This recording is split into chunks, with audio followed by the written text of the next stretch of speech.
अस्सलाम वालेकुम दोस्तों, की हाल चाल है जनाब। तुसी देखते पे हो अपना देश पंजाब टीवी ते मैं तुहाडा मेज़बान मुहम्मद नदीम खरल। सब तो पहले अपने चैनल को करना है सबसक्राइब ते बेल आइकन ते क्लिक करना है एक अच्छी ते बेहतरीन वीडियो दा नोटिफिकेशन हमेशा की तरह वीरां भरावां ते सज्जनां नूं मिलदा रहे।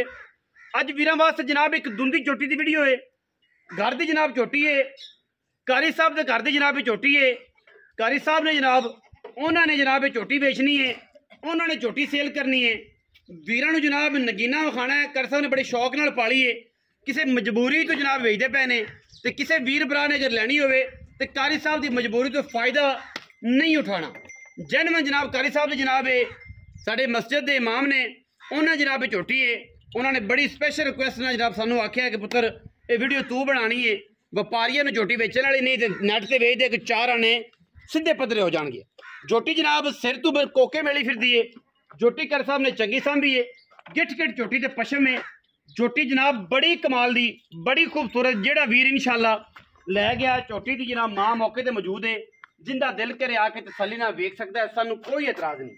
मूँह तो धुंदी, अखा दोवें सीधे जवाब, मत्थे ते फुल्ली, सिर जनाब काठां दे विच झोटी ने रखा होया है।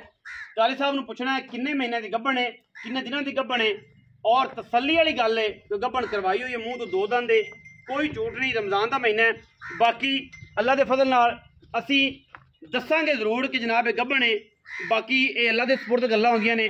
किहड़ी तरीक नूं होई है अजे तक ते 15 तो 16 दिन मेरे ख्याल कर 10 दिन टप्पे ने जनन गब्बण हुई है। बाकी गुल बड़ा सोहना लग्या है, वद्दर बड़े ने, कड़ाप बड़ी चंगी बनेगी, बड़ी नस्ल वाली बनेगी। बड़ा कमाल का जनाब पीस है।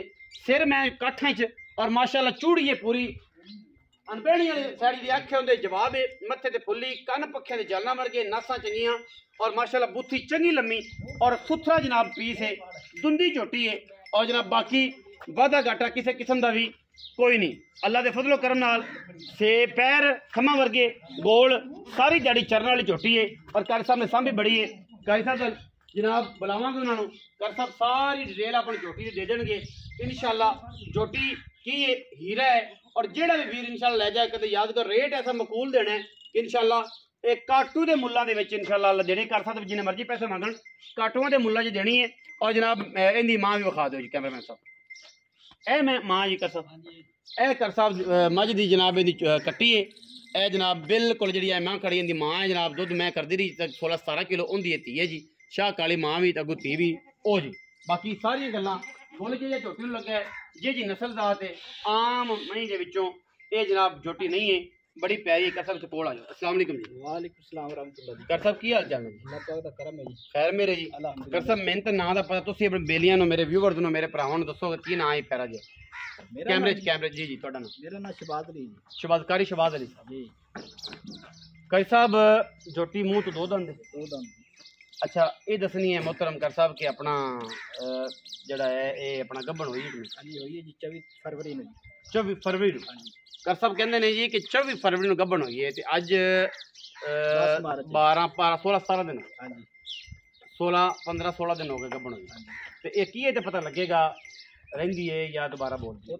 किस्मत है जी, एक किस्मत की गल, लेकिन ये झूठ नहीं है, जनमन गल है कि 24 तरीक नूं गब्बण हुई है ते मां दी बूहे ना खड़ी। हाँ जी। अच्छा हुण कर साहब दे पैसे किन्ने ने जेडे आपां ले लैणे? ऐसे तुसी आप ही खुद देख लो कर साहब मैं की वेखनी है, मैं तुहाडा लंगर है, ये तुहाडा माल है ते जनाब तुसी ही अपना किसी नेक राह ते खर्च होना है ते किसी मजबूरी तो वेचदा पे कौन वेचदा है। बाकी मेहरबानी तुहाडे बेटा ने तुसी आप ही दसना, आप ही तुसी देख लिया सामने सारा कुछ तुहाडे है। हां जी तुसी आप रेट दस दियो जेड़ा है। कर साहब मैं तो कहना 3.5 लाख की। अच्छा 3.5 वाले पासे नहीं विकनी, कोई पक्की गल करो। तुहाडे सामने माशाअल्लाह जी देख लो, कोई पक्की गल कर। पक्की तुसी फिर आप ही कर दे दे दी किसी आपन 2 लाख रुपए रुपए बनती दे दो दी दे दो। दसो ना कि आप बच्चे इन्ने पैसे लेने 10,000 को छड़ देंगे। 3 लाख जी है हुंदी जिन्ने शहर ना मैं उन्हें दस नहीं कहने दी। तू शफकत वाली गल करो कि आप इन्हें दी बेच जा, कोई और आसरा करो ना। फिर क्या मेरी सज्जन होर छड़ देंगे 3 लाख 35 के 30 30 ना कर लो। चलो तुसी कहंदे 30 कर लेंगे। ਉਹ ਕਰ ਲਾਂਗੇ ਜੇ ਸਾਡੇ ਨਾਲ ਈਦ ਤੇ ਹੋਇਆ ਤੇ ਫਿਰ ਤੁਹਾਡੇ ਨਾਲ ਹੀ ਕਰ ਲਾਂਗੇ। ਈਦ ਤੇ ਤੁਹਾਡੇ ਨਾਲ ਹੋਇਆ ਮਤਲਬ ਈਦ ਤੇ ਜਿਹੜਾ ਲੰਗਰ ਹੈ ਤੁਸੀਂ ਵੀ ਇੱਕ ਪੈਗਾਮ ਹੈ। ਦੋਸਤ ਖੜੇ ਨੇ, ਫਿਰ ਕਰ ਸਾਹਿਬ ਤੁਹਾਨੂੰ ਪਤਾ ਬੰਦੇ ਸਿੱਧੇ ਨੇ, ਦੋਸਤ ਸਾਈਡ ਤੇ ਖੜੇ ਹੱਸੀ ਜਾਂਦੇ ਨੇ ਕਿ ਕਰ ਸਾਹਿਬ ਅੱਜ ਵੀਡੀਓ 'ਚ ਆਏ ਨੇ, ਪਤਾ ਨਹੀਂ ਕੀ ਗੱਲ ਹੈ। ਤੇ ਬਾਕੀ ਗੱਲ ਇਹ ਹੈਗੀ ਕਿ ਕਰ ਸਾਹਿਬ ਤੁਹਾਡੇ ਵਾਸਤੇ ਵੀ ਇਹ ਐਲਾਨ ਹੈ ਕਿ ਜਿਹੜੇ ਵੀ ਦੋਸਤ ਨੇ ਪਿੰਡਾਂ ਦੇ ਇਮਾਮ ਮਸਜਿਦ ਨੇ ਜਾਂ ਮਹੱਲਿਆਂ ਦੇ ਇਮਾਮ ਮਸਜਿਦ ਨੇ ਜਾਂ ਮਸਜਿਦ ਵੀ ਹੈ ਨਾ ਕਾਰੀਆਂ ਦਾ, ਔਰ ਸਾਡਾ ਮਾਸ਼ਰਾ ਜਿਹੜਾ ਹੈ ਉਹ ਹਮੇਸ਼ਾ ਹੀ ਇਹ ਕਰਦਾ ਹੈ ਕਿ ਜਦੋਂ ਨਮਾਜ਼ਾਂ ਪੜ੍ਹ ਲੈਣੀਆਂ ਈਦਾਂ ਬਕਰੀਦਾਂ ਬਾਹਰ ਆ ਕੇ ਕੱਪੜੇ ਚੰਗੇ ਲੈਣ, ਜਦੋਂ ਕਾਰੀ ਦਾ ਦੇਣ ਦਾ ਟਾਈਮ ਉਦੋਂ ਕਹਿਣਾ ਇਹ 100, ਪਿਛਲੀ ਲੈਣ 'ਚ ਬਹਿ ਕੇ ਕਹਿਣਾ 100 ਕਰ ਸਾਹਿਬ ਦੀ ਖਿਦਮਤ 100 ਰੁਪਏ। ਅੱਛਾ ਇਹ ਖਿਦਮਤ ਜਿਹੜੀ ਹੈ ਇਹ ਵੀ ਕਰਿਆ ਕਰੋ। 3,30,000 ਰੁਪਏ ਕਰ ਸਾਹਿਬ ਦੀ ਛੋਟੀ ਦਾ ਮੰਗਦੇ ਨੇ ਜੀ, ਇਹਦੇ ਵਿੱਚ ਲਾੜ ਪਿਆਰਾ ਆਪਾਂ ਕਰ ਸਾਹਿਬ ਨੂੰ ਕਰਾ